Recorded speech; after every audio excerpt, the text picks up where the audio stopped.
Naturally, we're starting off with what's playing out in the Middle East. The U.S., Israel versus Iran.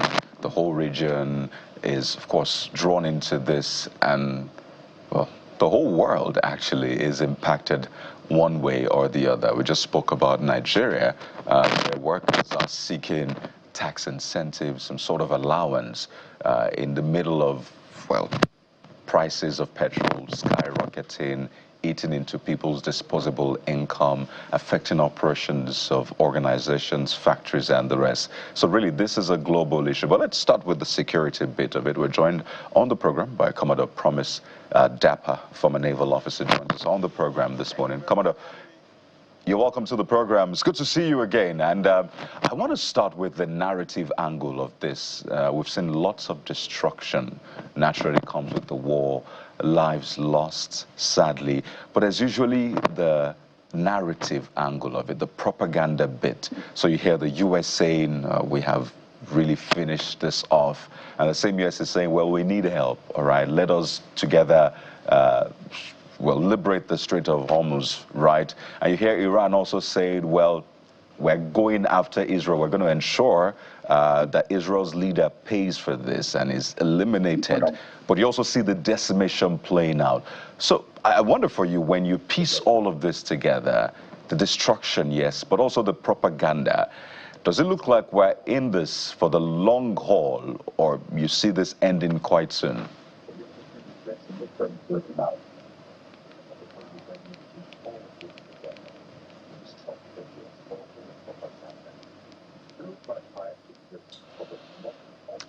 All right, Commodore, we're going to get your response hopefully soon once things are sorted. But where we're at right now, day 18 for us who are counting, at least from here in Nigeria. But if you're in other parts, maybe the U.S., it'll be day 17 for you. 17 days or 18 days too long, clearly.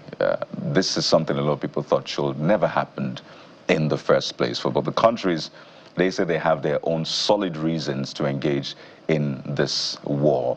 But where are we with the propaganda? Where are we in the timeline of things? It's hard to know from this side of the world because, hey, we didn't even start this in the first place. All we can say, or at least look to, is what the U.S. is saying, what Israel is saying, what their allies are saying, what Iran is saying, what China is not saying, what Russia is not saying as well. So, Commodore, I'm sure you got my question. Please go ahead. Yeah, thank you. Okay. Though there was a slight glitch in the communication, but I'm sure I'm able to piece things together. So the phase we are entering into, I recall when this war started, I was here and we had an outlook. And from the look of things, maybe as the Americans and the Israelis thought to, we thought the war would have been over by now, or Iran would have been boxed in a corner that they would have been, surrendered or asking for some kind of a reprieve. But that didn't quite happen. Iran has shown a lot of resilience. And like I said that day, that if those scenarios didn't play out, then there'll be an intervention once some foreign powers get involved. I talked about that. How far this war may go will depend on who also is backing Iran. If Iran gets an ally, then just as US and Israel were teamed up together, then we might be in it for a long haul. And it seems that is what is playing out. It seems somebody's hand, somebody somewhere is helping Iran. They are building a resilience. Their capacity to launch those missiles has not diminished, contrary to what we thought that by now the capability to launch missiles would have been completely exterminated or sufficiently degraded. But that hasn't quite happened. Iran has still shown quite a lot of capacity to launch those missiles across the Middle East to Israel, causing more impactful damages. So, and people are beginning to think that Russia somehow is also supplying Iran with those ballistic missiles and those ballistic drones. So if that is the case, then I think the war might be gradually shifting into an attrition phase where it will be like hit me, I hit you, just like the situation that played out in Ukraine too. when Russia entered, they did not contend with the American and NATO backing to that extent. They thought it's something they would just enter, and within a few weeks, months, it would be over. Then when the alliance factor came in, we can see 4 years has gone by, and the war is still dragging. So if Iran gets the type of support they are getting now, where the missiles, they will still continue to get supply of those missiles and capacity to still launch those missiles, then I think we are entering in an attrition phase where the war is going to last a little longer than expected. And more so, the U.S. will not want to quit without having something tangible to show for their war effort. Remember that they entered this war the president entered almost unilaterally. So he will want a kind of prize or trophy to present to the American people as the reason for doing this. Otherwise, if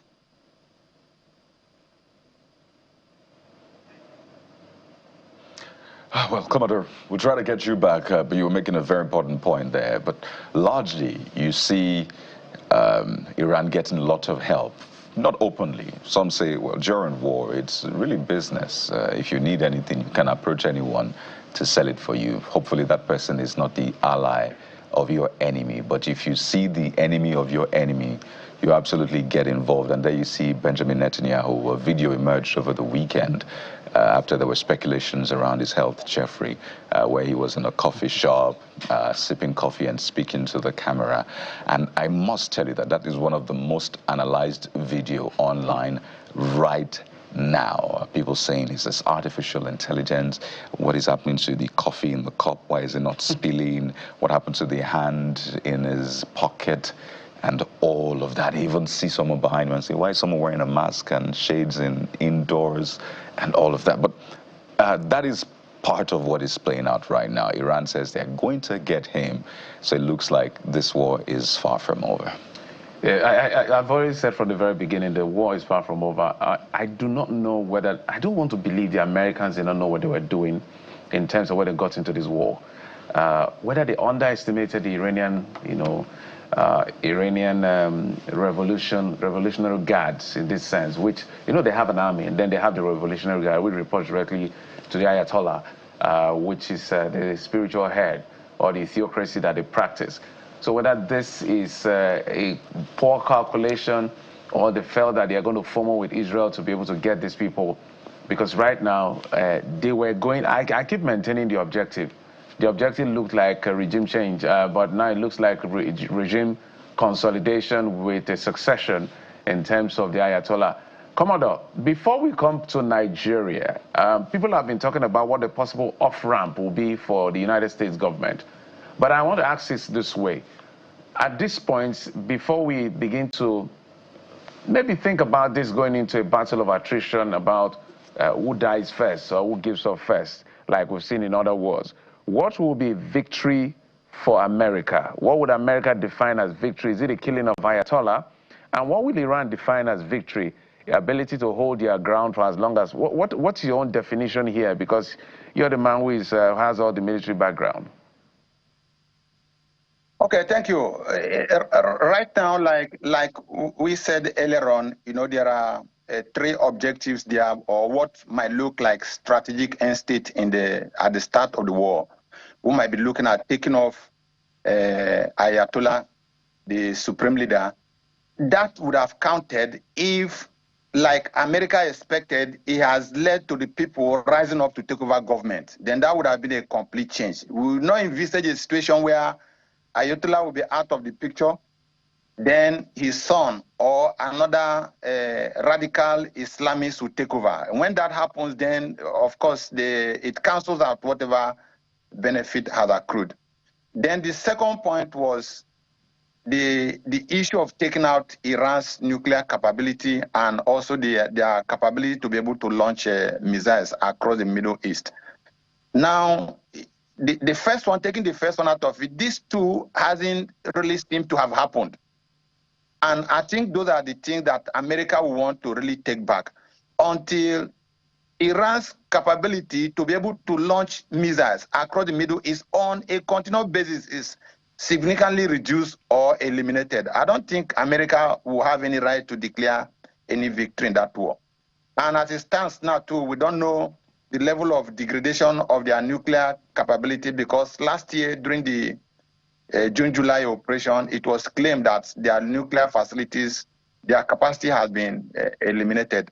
And now we are still talking about it. So without any physical evidence, I don't think America will want to brandish that as an objective or an achievement in the war. So the only thing that stands out now is the capacity to eliminate the ability of the Americans to be able to wipe out the capability of the Iranians to launch ballistic missiles across the Middle East. I think that would be very, very significant. And when that happens, I think America can say, yeah, they have really achieved part of the objective, or if not the objective of the war. One other thing that is significant and that is being studied very closely is the response of the Gulf states to this war. Remember that the Iranian president, at a certain point, early last week, I believe, had apologized and saying that it would not target unless it was targeted in the Middle East.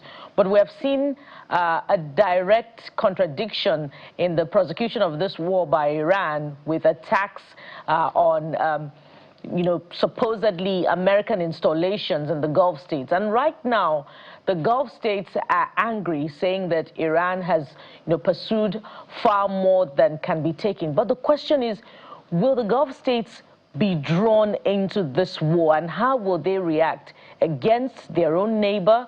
Because there are reports now that there are now targets on civilian installations beyond military bases that have been traditionally targeted so far.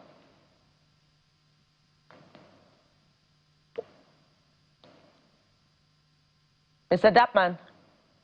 Yeah, thank you very much. Sorry that I was still so the communication is breaking, but I think if I get you right, how the countries of the Middle East will likely react in the face of the unprovoked attack on them. Now, I think the main objective of Iran attacking those states is for them and also the populace to bring some pressure on America to say, you got to stop this. We are not part of this, and we shouldn't bear the brunt of this war in this manner. But just as the Americans expected the Iranians to react to when Khamenei was eliminated, that didn't happen. The same way is happening on the other side too.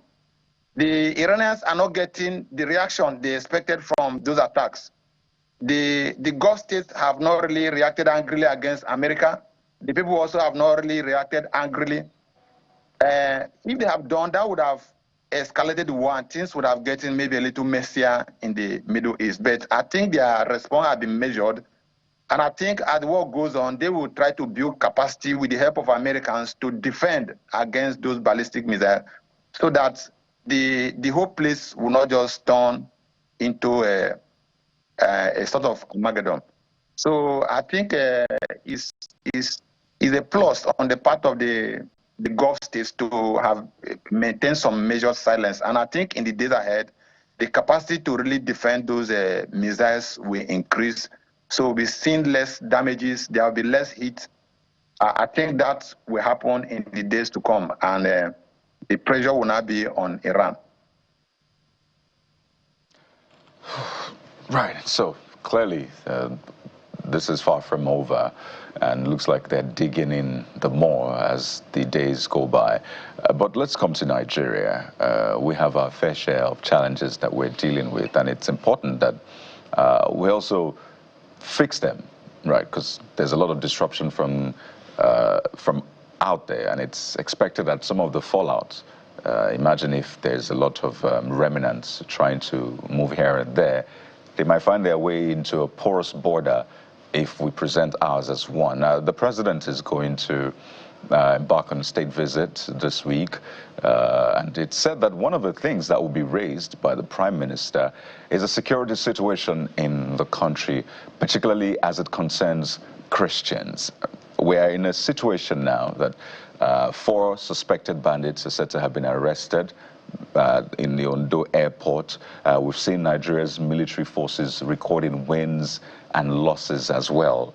And I wonder for you, what you'd expect, how you expect President Bola Tinubu to position before the international community amidst these security challenges, which is a mix of wins and very sad and unexpected losses.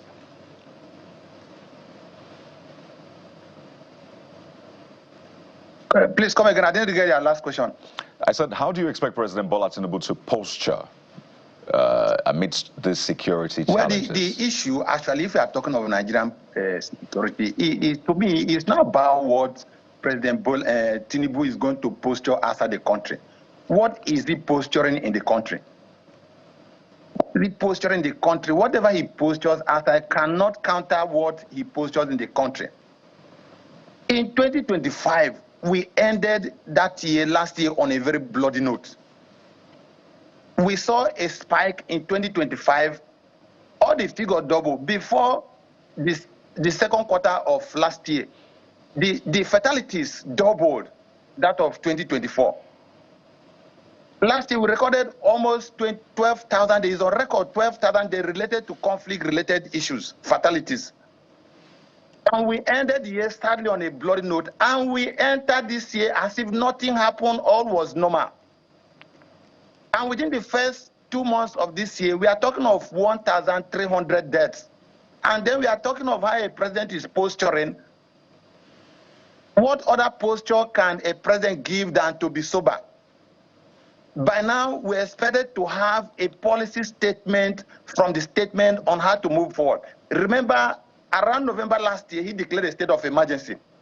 And when I came here, I said that those measures, recruitment of 50,000 people, forest guard, and some of those that I mentioned, we are just too mega. They were too pedestrian to talk about in a state of emergency.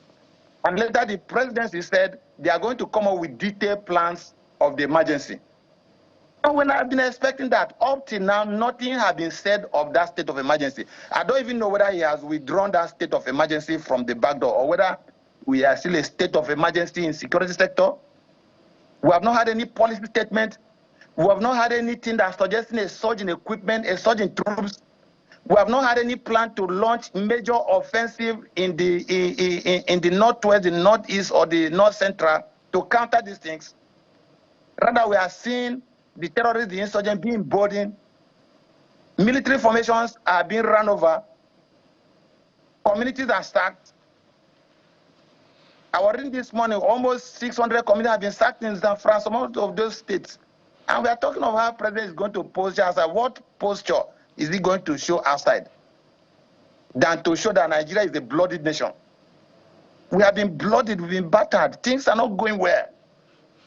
And the president needs to do something. We need to hear from him. For me, until the president comes up with statement to tell us what we are going to do to change the scenario. In terms of equipment surge, there must be an equipment surge. There must be a surge in personnel. Even if we are not talking about equipment, what we have already on ground. I want to see a mass mobilization of troops, equipment to the northeast, to the trouble areas. We want to see a kind of an offensive that we try to push back. I want to see a pushback on all this. To me, what it seems like the insurgents are having a free hand. They roam around, they take out whoever they want to take out. Nothing happens. So to me, it's completely unacceptable. It's completely unacceptable. It's a sign of failure. Right. So clearly, it's a sign of failure. The president needs to do more. Absolutely. The most important posturing begins at home. And this past few days saw attacks, particularly on the military. And the military has taken a huge hit. And we're talking about the Nigerian military, which is meant to be one of the strongest on the continent, in the region. So clearly, the president has a job of work to do regarding security. But Commodore, we have to thank you so much for your time as we continue to watch things unfold, first here at home and on the global scene. We'll be speaking with Commodore Promise Dapper, former naval officer, joining us virtually on the program. We'll take a moment now. We'll take a moment now, and when we turn our attention to the issues that shape the policies, the decisions, and that is the politics of things. Stay with us. We'll be right back.